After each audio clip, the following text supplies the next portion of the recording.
Ya, halo pemirsa, apa kabar Anda hari ini? Kembali berjumpa bersama saya, Prasetyo Ibo, dalam program Market Review. Dan kali ini kita akan membahas dari sektor keuangan, di mana Otoritas Jasa Keuangan hingga kini terus berupaya meningkatkan inklusi keuangan di wilayah perdesaan. Seperti apa implementasinya? Langsung saja kita mulai Market Review selengkapnya.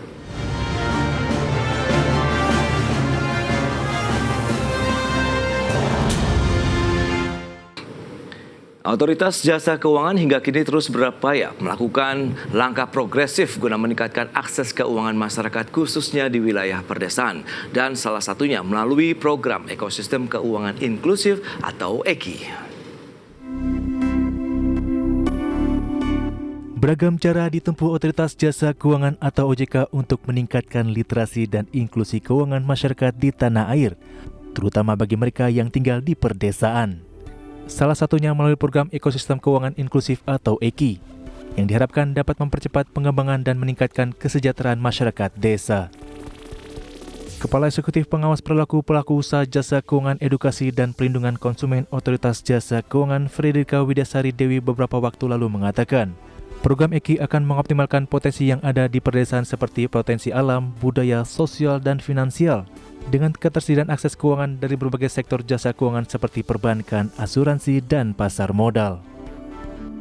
Tidak ingin menjadi seremonial, OJK ikut melakukan pendampingan bagi masyarakat dalam program Ekosistem Keuangan Inklusif, mulai dari pra-inkubasi, inkubasi, hingga pasca inkubasi, sehingga upaya peningkatan inklusi keuangan akan terbangun secara optimal dan terukur, serta memperoleh hasil sesuai tujuan dalam mengembangkan desa dan meningkatkan kesejahteraan masyarakat. Program EKI juga akan mensinergikan peran para pemangku kepentingan di daerah seperti pemerintah daerah, Kementerian Pariwisata dan Ekonomi Kreatif, Kementerian Desa, OJK, dan Bank Indonesia, dengan berbagai layanan dan produk lembaga jasa keuangan seperti program rekening pelajar, program Laku Pandai, KUR, UMI, Security Crowdfunding, dana pensiun, fintech peer-to-peer, dan QRIS. Dari Jakarta, Tim Liputan, IDX Channel. Ya, pemirsa, untuk membahas tema menarik kita hari ini, implementasi program Ekosistem Keuangan Inklusif di wilayah perdesaan, kita sudah tersambung melalui Zoom bersama dengan Ibu Frederika Widasari Dewi. Beliau adalah Kepala Eksekutif Pengawas Perilaku Pelaku Usaha Jasa Keuangan, Edukasi dan Perlindungan Konsumen Otoritas Jasa Keuangan. Ya, halo, selamat pagi, Bu Kiki. Selamat pagi, Mas Prasetyo. Ya, salam sehat, Ibu. Salam sehat selalu. Baik, terima kasih atas waktu yang disempatkan bicara mengenai Otoritas Jasa Keuangan yang terus meningkatkan inklusi keuangan, dan kali ini melalui program EKI, ini Ekosistem Keuangan Inklusif di wilayah perdesaan. Mungkin bisa dijelaskan terlebih dahulu terkait dengan program EKI ini, Bu Kiki, silakan. Ya. Terima kasih Mas Prasetyo. Pertama tentu saya ingin menjelaskan dulu latar belakangnya dan juga memberikan update bahwa Otoritas Jasa Keuangan dengan adanya Undang-Undang P2SK Pengembangan dan Penguatan Sektor Keuangan Indonesia yang terbit di awal tahun ini mendapat berbagai penguatan dan juga amanah baru. Salah satunya adalah dalam hal pengawasan perilaku pelaku usaha jasa keuangan atau market conduct dalam konteks untuk semakin meningkatkan pelindungan konsumen, dan juga di dalamnya bagaimana literasi dan inklusi juga terus harus dilakukan oleh seluruh pelaku sektor jasa keuangan. Nah, dalam konteks ini Mas Prasetyo, karena tugas dan fungsi OJK menurut Undang-Undang Nomor 21 Tahun 2011 bahwa OJK selain mengatur, mengawasi juga melindungi kepentingan konsumen dan masyarakat. Nah, kalau kita membuat satu kerangka program kerja yang untuk meliputi semua, pada intinya adalah untuk meningkatkan pelindungan konsumen dan masyarakat di sektor jasa keuangan Indonesia. Pilar yang utama adalah memberikan edukasi dan literasi kepada masyarakat. Kemudian pilar yang kedua adalah pengawasan perilaku pelaku usaha jasa keuangan atau market conduct. Dan pilar yang ketiga adalah penanganan pengaduan konsumen, termasuk di dalamnya bagaimana nanti pemberantasan aktivitas keuangan ilegal. Nah, dalam pilar yang pertama tadi, bagaimana meningkatkan literasi dan inklusi keuangan masyarakat Indonesia, kami memandang penting pentingnya perdesaan sebagai satu segmen masyarakat yang harus terus kita berikan dukungan kepada masyarakat di pedesaan. Dalam hal ini kita melihat di Indonesia sesuai data dari Kementerian Pedesaan itu ada sekitar 74.900 atau hampir 75.000 desa di Indonesia yang berdasarkan survei nasional literasi inklusi keuangan yang dilakukan oleh OJK bekerjasama dengan pihak independen mengatakan bahwa saat ini untuk indeks literasi dan inklusi masyarakat pedesaan masih jauh di bawah literasi dan inklusi masyarakat perkotaan. Kalau kita lihat angkanya secara nasional, indeks literasi kita, Mas Prasetyo, saat ini sekitar 49,1%, untuk literasi dan inklusi sudah hampir mencapai 86%. Namun demikian, kalau kita lihat tadi, saya lihat diskrepensi antara perkotaan dan perdesaan itu juga cukup signifikan. Jadi kalau di perdesaan saat ini indeks literasinya masih sekitar 48%, ya, dan juga inklusinya itu sekitar 82%. Dan kemudian kita juga melihat Mas Prasetyo, banyak sekali sebetulnya potensi desa yang bisa kita bantu, kita dorong, ya, yang dalam hal ini mereka mau tidak mau akan memerlukan akses terhadap keuangan tersebut.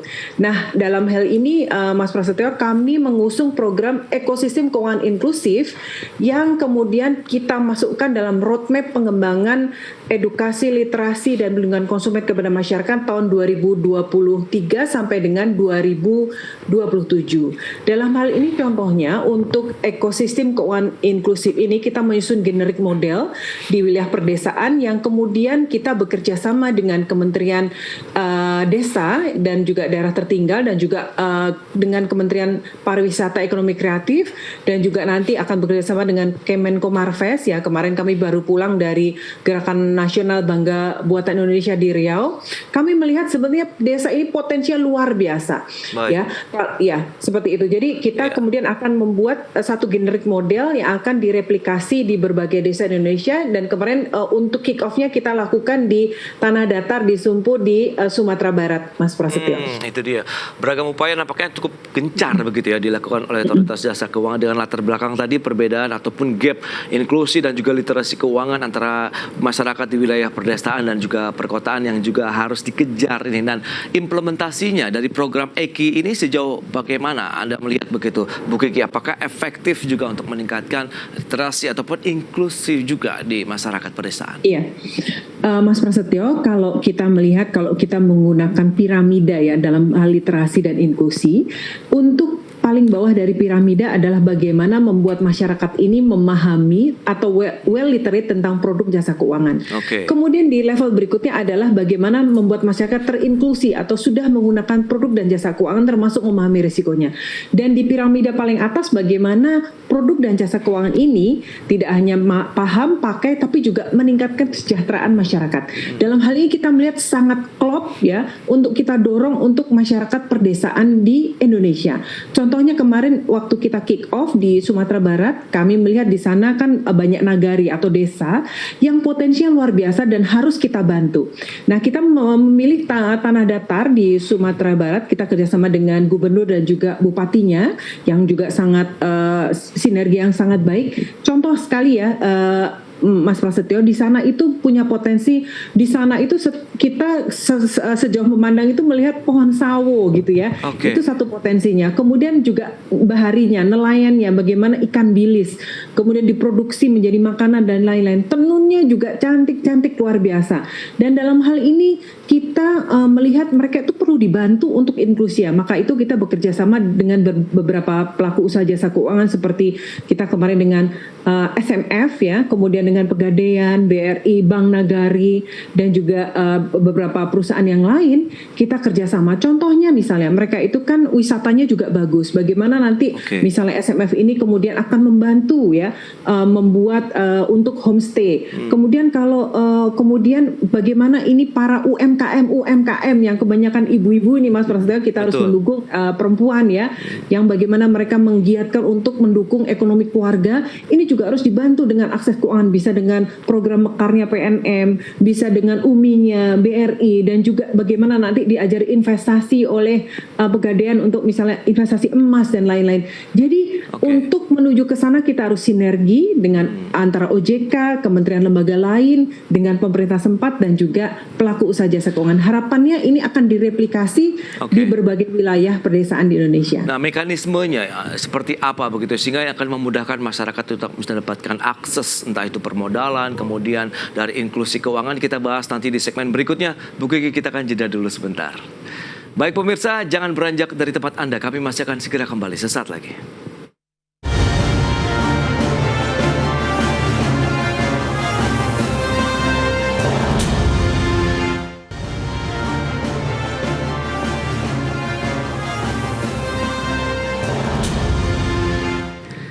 Ya, pemirsa, terima kasih Anda masih bergabung bersama kami dalam Market Review. Berikut ini kami sampaikan sejumlah data untuk Anda terkait dengan tingkat literasi dan juga inklusi keuangan di Indonesia. Ya, data selengkapnya bisa Anda saksikan di layar televisi Anda. Kita akan cermati terlebih dahulu bagaimana dengan indeks literasi keuangan Indonesia dari tahun 2013 sampai dengan 2022. Ya, kita lihat di tahun 2013 21,8% dari indeks literasi keuangan Indonesia, kemudian di tahun 2016 naik menjadi 29,7%, di tahun 2019 menjadi 38,03%, dan di tahun lalu atau 2022 meningkat lagi menjadi 49,68%. Berikutnya kita lihat dari sisi indeks inklusi keuangan Indonesia. Ini dari periode yang sama 2013 sampai dengan 2022. Di tahun 2013 tercatat 59,7%, kemudian di tahun 2016 67,8%, 2019 76,19%, dan di tahun 2022 menjadi 85,1%. Selanjutnya kita lihat dari sisi tahapan optimalisasi potensi desa ini berdasarkan program ekosistem keuangan inklusif. Yang pertama ada pra-inkubasi, ini berupa identifikasi dan pemetaan potensi desa. Berikutnya ada masa inkubasi berupa pendampingan, edukasi keuangan dan juga pemberdayaan yang diberikan kepada masyarakat di wilayah pedesaan. Dan terakhir ada pasca inkubasi, di mana penggunaan beragam produk keuangan dan juga evaluasi dilakukan secara simultan. Baik, kita akan lanjutkan kembali perbincangan bersama dengan Ibu Frederika Widiastari Dewi. Beliau adalah Kepala Eksekutif Pengawas Perilaku Pelaku Usaha Jasa Keuangan, Edukasi dan Perlindungan Konsumen, Otoritas Jasa Keuangan. Baik, Ibu Kiki, kita akan lanjutkan kembali berdasarkan data yang tadi sudah disampaikan. Ada satu hal yang menarik dicermati begitu. Gap nampaknya dari literasi keuangan kemudian inklusi keuangan ini masih cukup tinggi begitu. Apakah memang penetrasi yang cukup kuat dari keuangan ini berupa inklusi masihkah belum sebanding dengan tingkat pemahaman ataupun literasi masyarakat di pedesaan ini? Pertanyaan yang sangat valid, Mas Prasetyo ya, dan ini menjadi concern kita semua, bagaimana mengurangi atau memperkecil gap antara tingkat inklusi dan tingkat literasi masyarakat di Indonesia terkait produk dan jasa keuangan. Kenapa begitu? Karena kalau gapnya itu semakin besar, artinya kalau dalam hal ini antara 85,1 dikurangi 49,6% tadi ya, sekitar ada 35% gap. Artinya apa? Ada 35% masyarakat yang disurvei tadi yang sudah menggunakan produk dan jasa keuangan tapi tidak paham sebetulnya produk dan jasa keuangan apa yang digunakan. Nah, ini sangat berpotensi menimbulkan perselisihan ataupun sengketa di masa akan datang antara masyarakat atau konsumen dengan pemberi atau pelaku usaha jasa keuangan. Nah, ini menjadi PR kita semua bagaimana memperkecil gap ini. Tentunya juga kita ingin meningkatkan indeks tadi baik literasi maupun inklusi, tapi gapnya diperkecil. Karena sesuai dengan instruksi Bapak Presiden bahwa target di tahun 2024 inklusi keuangan masyarakat Indonesia mencapai 90%. Nah, kalau dengan hal ini kita melihat bahwa tadi literasi dan juga inklusi inklusi di perdesaan juga masih di bawah yang perkotaan, maka kita melihat perdesaan bisa menjadi satu kekuatan kita untuk memperkecil gap ini sekaligus meningkatkan indeks literasi dan inklusi masyarakat Indonesia secara nasional, Mas Prasetyo. Nah itu dia, strateginya seperti apa begitu untuk memanfaatkan tadi kearifan lokal, sumber daya alam lokal yang bisa dimanfaatkan masyarakat sekitar, begitu di satu sisi inklusinya masuk, literasinya pun juga bersamaan. Iya, memang tidak mudah ya, karena kalau kita melihat tantangan akses keuangan tuh ada beberapa. Misalnya kondisi geografisnya tidak mudah. Bagaimana kita melihat, kalau kita berbicara tentang negara lain, mungkin antara satu daerah dan daerah lain tidak terlalu berbeda secara geografis. Indonesia dari mulai ujung barat sampai dengan ujung timur itu dengan berbagai persoalan dan kondisi yang sangat berbeda untuk kondisi geografisnya. Kondisi demografisnya juga berbeda-beda, tingkat literasinya, kemudian infrastrukturnya juga sangat berbeda. Bagaimana sekarang ada satu daerah yang sudah kita di pusat sangat mengedepankan digital literacy, digital financial literacy, tapi ada daerah saudara-saudara kita yang mungkin internetnya susah. Jadi memang tidak mudah secara tantangan, secara geografis kalau kita melihat, dan juga berbagai tantangan lainnya untuk meningkatkan bagaimana di perdesaan ini bagaimana meningkatkan literasi dan inklusinya. Tadi sudah disampaikan oleh Mas Prasetyo bagaimana program itu kita pra-inkubasi, inkubasi, dan setelahnya. Jadi kalau kita melihat kita harus melakukan mapping, dan dalam hal ini OJK memiliki 35 kantor regional dan kantor OJK di seluruh wilayah Indonesia yang kemudian melakukan PR-nya untuk memetakan. Nah, kita punya heat map tentang indeks literasi dan inklusi keuangan di per provinsi di seluruh Indonesia, dan memang ada 14 provinsi yang indeks literasinya di bawah literasi nasional, dan ada 15 provinsi dengan inklusi keuangan di bawah rata-rata nasional. Kita fokus kepada 14 ditambah 15 provinsi ini yang kemudian kita akan lakukan program ekosistem keuangan inklusif ini.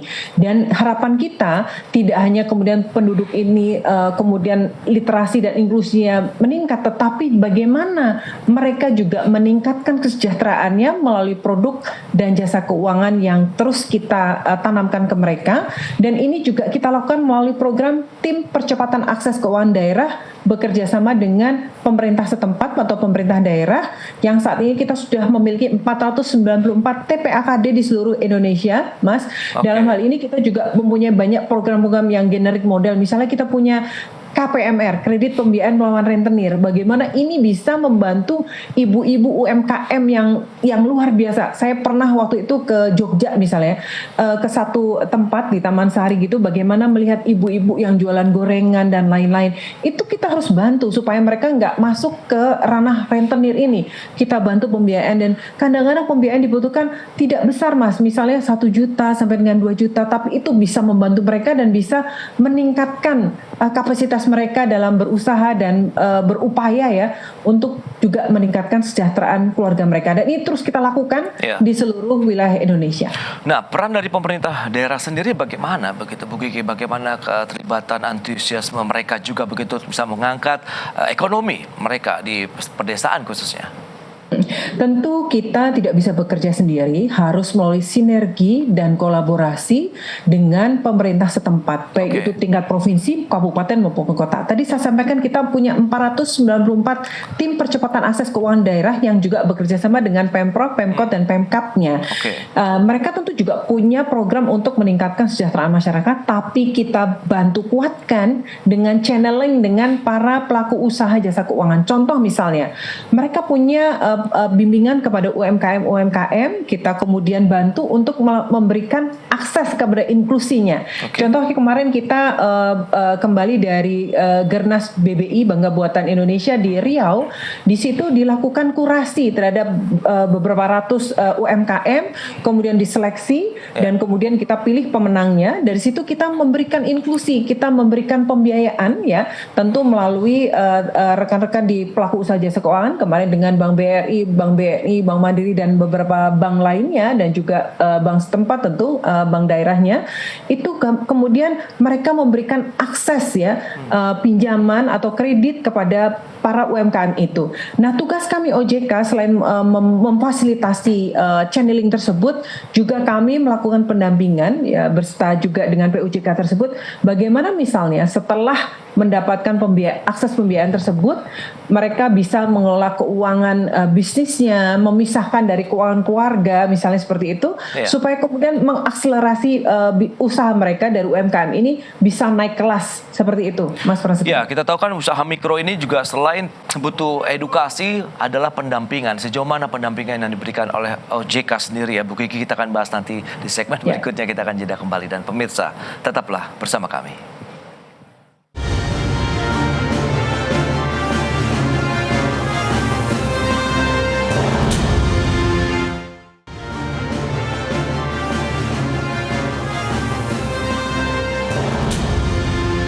Pemirsa, terima kasih Anda masih bersama kami dalam Market Review. Kita akan lanjutkan kembali perbincangan bersama dengan Bu Kiki. Baik, Ibu Kiki, kita akan lanjutkan kembali ini perbincangan semakin menarik. Lantas bagaimana dengan upaya OJK juga ini akan membangun pusat informasi keuangan terpadu desa. Nah, ini seperti apa? Apakah bagian daripada EKI tadi, ekosistem keuangan inklusi di perdesaan, atau bagaimana? Iya, karena kalau kita melihat Mas Prasetyo, melalui EKI ini kita harapkan setiap desa mampu menciptakan satu wadah yang menjadi pusat informasi tentang keuangan yang dikelola secara terpadu oleh pemerintah desa, sehingga seluruh masyarakat di desa tersebut tuh bisa mengakses informasi keuangan secara real time, baik melalui tentang produk, layanan keuangan yang tersedia. Ini juga penting Mas Prasetyo kalau kita melihat banyaknya sekarang maraknya berbagai penipuan yang berkedok investasi maupun penawaran seperti pinjol ilegal dan lain-lain, dan sangat disayangkan ini banyak sekali masyarakat saudara kita di perdesaan yang juga terkena skema-skema penipuan. Jadi ini merupakan satu pusat informasi keuangan desa terpadu yang juga selain untuk mengedukasi tentang produk jasa layanan keuangan yang formal, yang legal, yang mendapat izin dari OJK, juga bagaimana membekali masyarakat tentang bahaya berbagai skema penipuan atau aktivitas keuangan ilegal yang sangat sering menyasar masyarakat di pedesaan. Karena itu Mas, melalui program EKI tadi kita melalui pra-inkubasi dan melalui inkubasi kita terus melakukan pendampingan sehingga masyarakat itu fokus. Tadi contohnya misalnya kayak di Sumatera Barat, bagaimana tadi misalnya pengolahannya menjadi berbagai produk yang mampu dikemas secara lebih menarik. Kemudian tadi produk sawonya bisa mungkin bikin berbagai macam turunannya, dan juga kita membantu untuk pendampingan akses pemasarannya seperti apa. Bahkan menggunakan misalnya platform sosial media untuk menawarkan berbagai produknya, sehingga ini secara terpadu melindungi, menjaga masyarakat desa selain mereka menjadi lebih pintar, well literate, inklusi lebih naik, bagaimana juga meningkatkan kesejahteraan mereka melalui UMKM-nya bisa naik kelas ini, Mas Prasetyo. Oke, nah kalau kita bicara mengenai daerah-daerah yang disasar begitu, apakah daerah-daerah tertinggal, terdepan, terluar juga ini menjadi fokus dari OJK? Betul sekali. Jadi kita punya affirmative action ya untuk kelompok-kelompok atau segmen yang perlu mendapat perhatian khusus, termasuk daerah 3T tadi, Mas. Ini juga kita terpanggil untuk tidak melupakan atau membuat saudara-saudara kita di daerah 3T ini tidak mendapat akses. Kita punya program yang kita juga punya untuk saudara-saudara kita di daerah 3T, untuk saudara-saudara kita yang difabel, dan terutama juga kita affirmative action untuk segmen perempuan, kemudian youth, dan juga UMKM ini. Oke, nah kalau kita bicara mengenai target di tahun 2023, apa yang bisa Anda sampaikan Bu Kiki terkait dengan program EKI ini? Karena kan disasar tadi adalah bagaimana gap literasi inklusi ini bisa, ya paling tidak bisa berdampingan lah nantinya.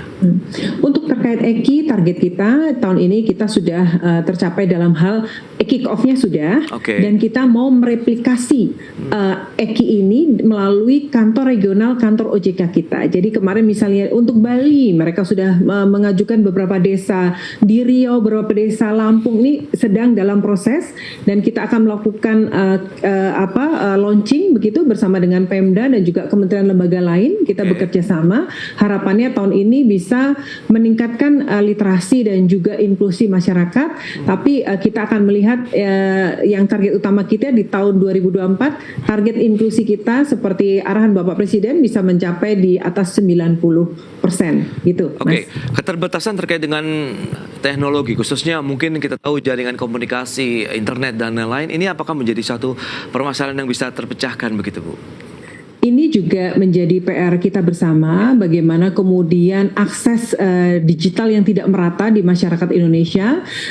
kita terus bekerja sama ya dengan berbagai kementerian lembaga. Dalam hal ini juga dengan Kominfo juga kita juga punya berbagai kerjasama yang lain dengan berbagai kementerian lembaga ini untuk meningkatkan akses mereka. Walaupun mungkin secara internet mereka terbatas, tapi bisa kita lakukan misalnya untuk daerah-daerah yang memang belum terjangkau, harus hadir secara fisik. Kita kerjasama dengan pelaku usaha jasa keuangan setempat, ya kantor-kantor cabang wilayah setempat, dan juga dengan pemerintah daerah dan kota setempat. Baik, Ibu Kiki, terakhir optimisme Anda terkait dengan program EKI, kemudian PIKD tadi bisa menjadi booster nih untuk literasi dan interaksi juga keuangan Indonesia begitu secara umum.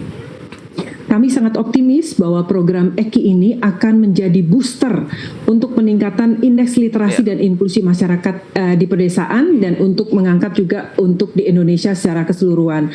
Namun kami tahu bahwa program ini tentu OJK tidak bisa bekerja sendiri. Kami memerlukan aliansi strategis dan dukungan dari semua pihak, termasuk dari pemerintah provinsi, daerah, kota, dan juga dari media nih, Mas Prasetyo. Terima kasih nih ya, mengangkat isu ini yang kemudian akan memanggil seluruh elemen masyarakat untuk bersama-sama bagaimana kita harus menunjukkan keberpihakan kita kepada saudara-saudara kita di wilayah perdesaan yang sebetulnya kita bisa melakukan banyak hal untuk meningkatkan taraf hidup masyarakat di perdesaan melalui UMKM mereka supaya bisa naik kelas, dan untuk bagaimana dukungan terhadap peningkatan literasi dan inklusi dan kesejahteraan masyarakat di perdesaan.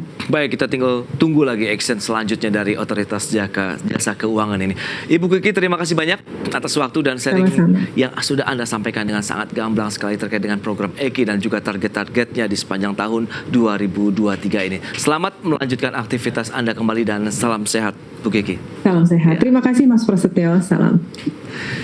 Baik pemirsa, jangan beranjak dari tempat Anda karena sesaat lagi kami masih akan kembali dengan tema menarik lainnya. Usai jeda berikut ini.